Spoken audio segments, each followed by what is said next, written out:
इष्ट देवताभ्यो नमः।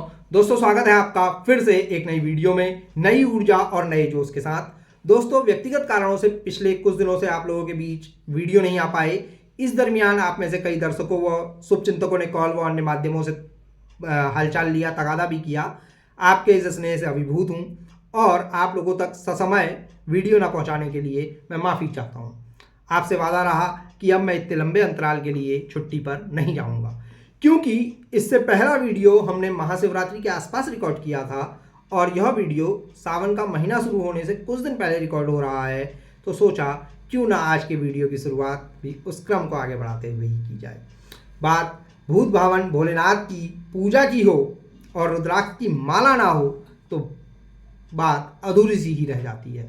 ऐसे में इस वीडियो में रुद्राक्ष की उत्पत्ति, इम्पोर्टेंस और उसे कब पहनना चाहिए इसे लेकर तो बात करेंगे ही, साथ ही बात होगी रुद्राक्ष को पहनने की रूल बुक की और शिव पूजन में रुद्राक्ष की इम्पोर्टेंस की भी। इसके अलावा भी आपको रुद्राक्ष से जुड़ी कुछ और नई जानकारियां देने की कोशिश रहेगी। तो आइए शुरू करते हैं आज की वीडियो।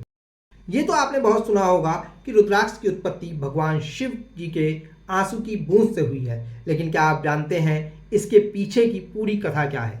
दरअसल रुद्राक्ष की उत्पत्ति को लेकर अलग अलग धार्मिक ग्रंथों में अलग अलग कथाएं मिलती हैं। संवत्सर प्रदीप नामक ग्रंथ में उल्लेख मिलता है कि भगवान शंकर द्वारा त्रिपुरासुर नामक राक्षस का वध किए जाने के बाद भोलेनाथ के आंसू की बूंदें जमीन पर गिरी, जिनसे रुद्राक्ष के वृक्ष व फल की उत्पत्ति हुई। वहीं शिव महापुराण की कथा के अनुसार ऑर्डरदानी भगवान भोलेनाथ ने माता पार्वती के सामने रुद्राक्ष की महिमा का वर्णन करते हुए बताया है कि वे अपने मन को संयम में रखकर हजारों दिव्य वर्षों तक घोर तपस्या में लीन रहे और एक दिन जब उनका मन शुद्ध हुआ, व्याकुल हुआ, तो उन्होंने अपनी दोनों आंखों को खोला, जिनसे जल की कुछ बूंदें गिरी और आंसू की उन्हीं बूंदों से रुद्राक्ष के वृक्ष की उत्पत्ति हुई। बेशक दोनों कथाएं अलग अलग हैं, लेकिन एक बात कॉमन है और वह ये कि रुद्राक्ष की उत्पत्ति भगवान भोलेनाथ के आंसू की बूंद से ही हुई है। वीडियो में आगे बढ़ते हुए अब हम बात करते हैं इस बारे में कि रुद्राक्ष की इम्पोर्टेंस क्या है और इसे किसे पहनना चाहिए। शिव पुराण के अनुसार बाबा भोलेनाथ ने माता पार्वती को रुद्राक्ष की इम्पोर्टेंस बताते हुए कहा है कि रुद्राक्ष का जैसा फल देने वाली कोई और माला है ही नहीं। उन्होंने कहा है कि इसे पापों का नाश करने के लिए अनिवार्य रूप से पहना जाना चाहिए। भगवान शिव के अनुसार इस संसार में 1100 रुद्राक्ष धारण करने वाला इंसान जो फल प्राप्त करता है उसके बारे में कई 100 वर्षों में भी नहीं बताया जा सकता। देवी भागवत में उल्लेख मिलता है कि फलस्य दर्शने पुण्यम स्प्रसाद कोटि गुणम भवेत शतकोटि गुण्यम पुण्यम धारणात लभते नरः। यानी रुद्राक्ष के दर्शन मात्र से ही जो पुण्य लाभ होता है उससे करोड़ों गुना ज़्यादा पुण्य उसे छूने से और उससे भी 100 करोड़ गुना ज़्यादा पुण्य रुद्राक्ष को धारण करने वाले व्यक्ति को प्राप्त होता है। इसके अलावा एक श्लोक और मिलता है, वह ये कि लक्ष कोटि सहस्राणि लक्ष कोटि शतानि च जपाच लभते नित्यम नात्र कार्या विचारणा। यानी रुद्राक्ष की माला से मंत्र जाप करने वाले व्यक्ति को 1 लाख करोड़ से भी सैकड़ों गुना ज़्यादा पुण्य फल मिलता है और इसमें कोई भी संशय नहीं है। बृहज्जाल नाम के उपनिषद में उल्लेख मिलता है कि रुद्राक्ष के नाम लेने मात्र से ही 10 गायों का दान करने के बराबर पुण्य प्राप्त होता है। वहीं रुद्राक्ष के दर्शन और उसे स्पर्श करने मात्र से 20 गायों के दान के बराबर पुण्य मिलता है, जबकि रुद्राक्ष को शरीर में धारण करने से मिलने वाला पुण्य इतना अधिक है कि उसका वर्णन किया जाना ही संभव नहीं है। पद्म पुराण में कहा गया है कि रुद्राक्षे देह संस्थेतु कुक्करो भ्रियते यदि सोऽपि रुद्र पदम याति कि पुनर्मानवः मानवागुह। यानी यदि कुत्ता भी रुद्राक्ष को शरीर में बधे होने पर मृत्यु प्राप्त करता है, यानी उसकी मौत हो जाती है, तो वह भी रुद्र पद को प्राप्त करता है। तो ये तो बात हुई रुद्राक्ष की इम्पोर्टेंस की। अब बात करते हैं रुद्राक्ष को पहनना किसे चाहिए। तो इसका जवाब है सभी इसे पहन सकते हैं। जी हाँ, आपने सही सुना, इसे सभी पहन सकते हैं। शिव पुराण में ही उल्लेख मिलता है कि सर्वाश्रमाणाम वर्णानाम स्त्रीशूद्राणाम शिवाज्ञया धार्या सदैव रुद्राक्षा। यानी सभी आश्रमों ब्रह्मचर्य, गृहस्थ, वानप्रस्थ और संन्यास सभी वर्णों स्त्रियों और शूद्रों को भी भगवान शिव की आज्ञा से हमेशा रुद्राक्ष धारण करना चाहिए। अब बात करते हैं स्वयंभू भगवान शिव के पूजन और उसमें रुद्राक्ष धारण करने के महत्व की। लिंग पुराण के अनुसार शिव पूजायाम अश्य माला धारण आवश्यकम, यानी भगवान की शिव की पूजा अर्चना करते समय रुद्राक्ष की माला धारण करना परम आवश्यक है, अनिवार्य है, कंपलसरी है।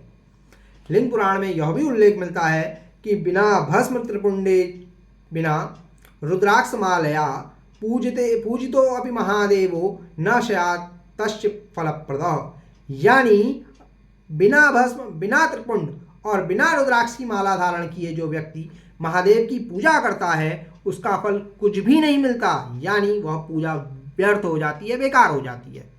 देवी भागवत में उल्लेख आता है कि स्नाने दाने जपे होमे वैश्वदेवे सुरार्चने प्रायश्चित्ते तथा श्राद्धे दीक्षा काले विशेषण अरुद्राक्षधरो भूत्वा यत्किंचित् कर्म वैदिकम कुर्वन्ति प्रस्तु मोहेन नरके पतति ध्रुवम, यानी जो व्यक्ति स्नान, ध्यान से सुनिएगा देवी भागवत में क्या उल्लेख है, जो व्यक्ति स्नान, दान, जप, होम, बलि वैश्वदेव यज्ञ, देवताओं की पूजा, प्रायश्चित, श्राद्ध कर्म, दीक्षा ग्रहण करते समय रुद्राक्ष नहीं पहनता और ना किसी वैदिक कर्म में रुद्राक्ष धारण करता है, वह निश्चय ही नरक में जाता है।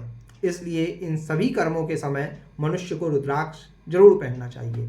अब बात करते हैं सबसे इंपॉर्टेंट पॉइंट की। जिस तरह हर काम के लिए कुछ रूल्स बने हैं, ठीक उसी तरह रुद्राक्ष पहनने के लिए भी कुछ खास नियम हैं। तो आइए जानते हैं वे नियम क्या हैं, वे रूल्स क्या हैं। पहला नियम यह है कि रुद्राक्ष को अभिमंत्रित किए बिना धारण नहीं करना चाहिए। शास्त्र की आज्ञा है कि बिना अभिमंत्रित किया रुद्राक्ष पहनने वाला व्यक्ति एक कल्प तक पापी बनकर नरक में पड़ा रहता है। इसके साथ ही रुद्राक्षधारी के लिए शास्त्र ने मांस, शराब, लहसुन, प्याज, सही जल निचोड़ा आदि खाने पीने की भी निषेध किया है। वहीं रुद्राक्ष पहनने वाले व्यक्ति को रुद्राक्ष को पवित्र रखने की कोशिश करनी चाहिए। मैथुन और शौच आदि के समय रुद्राक्ष को उतार देना चाहिए। अगर उतारना भूल जाएं गलती से तो रुद्राक्ष को गंगा जल से स्नान कराने के बाद शिवलिंग से छुआ कर पहन लेना चाहिए। इसके अलावा किसी दूसरे व्यक्ति के द्वारा पहना हुआ रुद्राक्ष गंगा जल से धोकर ही दोबारा धारण करना चाहिए। रुद्राक्ष पर धूल आदि और गंदगी भी नहीं लगने देनी चाहिए। एक और इम्पोर्टेंट पॉइंट पर बात करते हैं, वो ये कि रुद्राक्ष कब धारण करें। यूँ तो रुद्राक्ष कभी भी धारण किया जा सकता है, लेकिन देवी भागवत में उल्लेख मिलता है कि ग्रहणे विश्वे चैव संक्रमे अयने यथा दर्शेश पूर्णमासे च पुण्येषु दिवसेष्वपि। ग्रहण मेष या तुला संक्रांति, सूर्य के उत्तरायण या दक्षिणायन जाने वाले दिन, अमावस्या या पूर्णिमा या किसी अन्य पवित्र दिन पर रुद्राक्ष को पहनना चाहिए। तो दोस्तों आज की वीडियो को यहीं विराम देते हैं। अगर आपको यह वीडियो पसंद आई और आप रुद्राक्ष पर अन्य वीडियोस भी देखना चाहते हैं तो हमें कमेंट करके बताइएगा। अगर आपके दिलो दिमाग में रुद्राक्ष से जुड़ा कोई सवाल भी है तो लिख मारिए कमेंट। वीडियो पर लाइक वाला आइकन चटकाना बिल्कुल भी मत भूलिएगा। मन हो तो वीडियो को शेयर और चैनल को सब्सक्राइब तो कर ही लीजिएगा। जल्द मिलते हैं ऐसे ही किसी टॉपिक पर नई वीडियो के साथ। तब तक के लिए हर हर महादेव। ओम शांति शांति शांति।